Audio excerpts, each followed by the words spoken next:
Alright, so what I am going to show you this morning is the dual air brake system check with a bus that has the air drains for my primary and secondary tank, so I can split the tanks. I want to show you how to split the tanks during a air brake test as something that really helps you know all of the components within your air brake system, whether your two-way check valves are working, whether your low air light and buzzer is connected to both tanks, so that if you're losing air in one tank, make sure that light and buzzer both activate. So the first step of the air brake test is my air governor cut in, since my air pressure is already cut out. So I am going to lower the air in the tanks till my air governor cuts in. Cut in by 85. I'm just going to lower it once. I want to see where it's going to actually cut in versus just lowering it to 85. Because if I know that my bus has been cutting in at 100, 105 every day, then the next day it cuts in at 90, and it takes to get down to 90 to cut in, then I know there's a problem and I want to report that to shop. So I want to see what it's actually doing, not just the statutory minimums.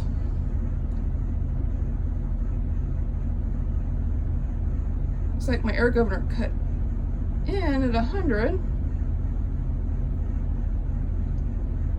Now I'm going to sit and wait till my air governor cuts out, and it has to cut out by 130.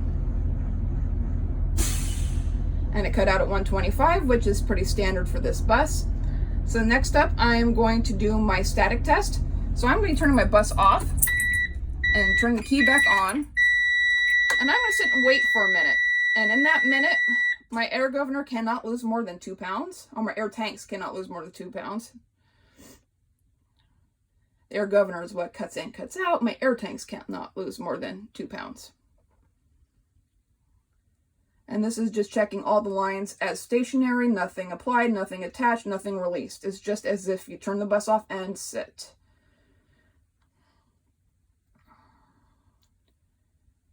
For video's sake, I'm just going to say a minute is up. And I look at my gauges here. I can't tell the difference between 1 and 2 pounds, 2 and 3 pounds. I would consider any movement of those needles a failure of the test, at which point I would do the test again. And if they moved again, I would put the bus off the road. Make sure that you're watching those needles.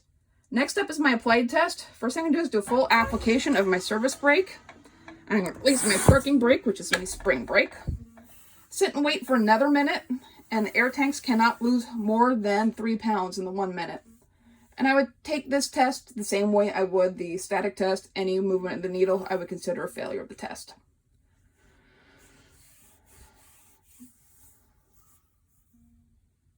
For video's sake, I'm going to say a minute's up. First thing to do is I'm going to set my parking brake or my spring brake, just so I can put my foot on the floor. Next up, I'm going to do my low air light and buzzer test with splitting the tanks. So I'm going to start with my secondary tank. And you'll notice it's the red needles. I start moving it. What I'm looking for here splitting the tanks is making sure as that red needle moves that the green doesn't move. If I had both needles moving, just releasing air from one tank, it means I'd have a problem with my two-way check valve, and it's letting air move between tanks when it's not supposed to. So my low air light and buzzer came on to 70, legally had to come on by 60. I'm going to keep reducing the air in this tank until it gets to 0.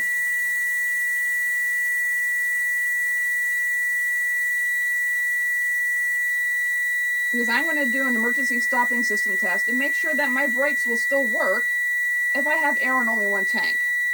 That's what the two-way check valve is supposed to do, is make sure if you have rapid air loss in one tank, your other tank is still supposed to maintain air to allow you to pull over and stop safely. Of course, I'm rapidly losing air in one tank. I am going to pull over and stop and get it fixed. It's not a proviso to keep driving. It's a you have time to get over, pulled over off the road, and secure and safe while still being able to use your brakes. Okay, my tank is now my secondary tank, which is for my front air brakes, is a 0. So what I'm going to do now, put my foot on the service brake, release my parking brake, start my bus, put it in drive, and I'm going to do an application of my brake, make sure it stops, which it does. So now I'm going to set my brake, put it in neutral, let my air tanks build back up, because I'm going to do the same thing with my primary tank.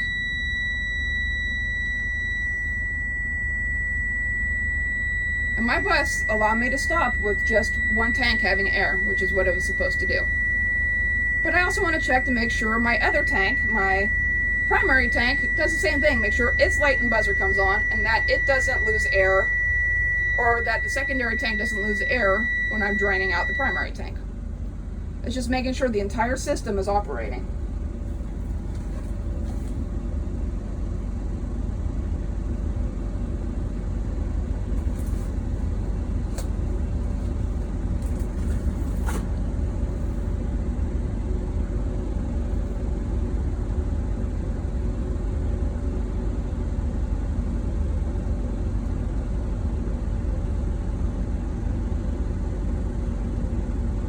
I'm going to wait until it cuts all the way back out before I do the second half of this.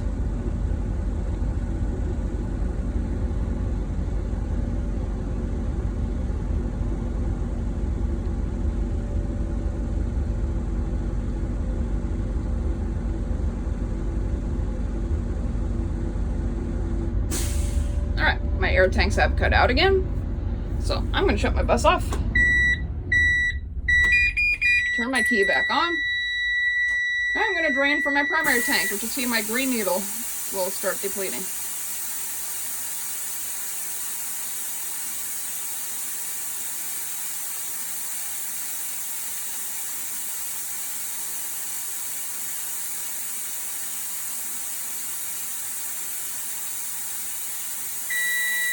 My lower light and buzzer came on at 70.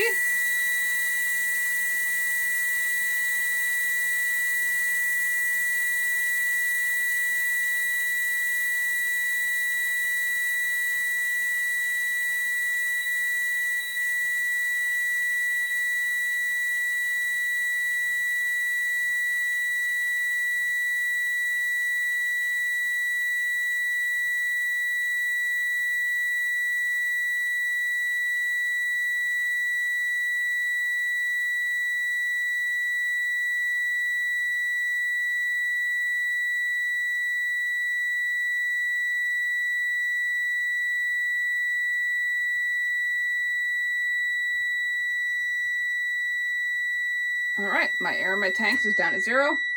I'm going to release my parking brake, turn on my bus, put it in drive, move the bus,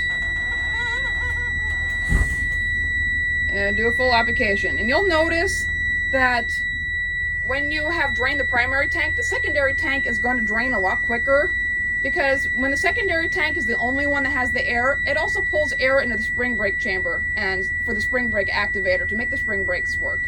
So you'll notice that it drains air a lot quicker than you would if you were losing air from the secondary and it was the primary that had the air in it. So that's basically it. Once my air tanks build up, I will do my 2 stop tests, my regular stop, my hard application stop. Then I'm also going to do a stop with the spring brakes and pull the parking brake, make sure I don't have any grabbing or any pulling in either direction.